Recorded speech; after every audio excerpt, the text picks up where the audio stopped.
சமண ஹோம பூஜைகள் உண்டு.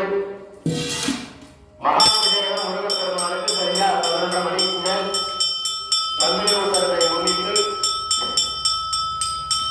சிறப்பு அபிஷேகம் முருகப்பெருமானுக்கு மிக அற்புதமான முறையிலே சந்தன அலங்காரமாக நடைபெற்று சரியாக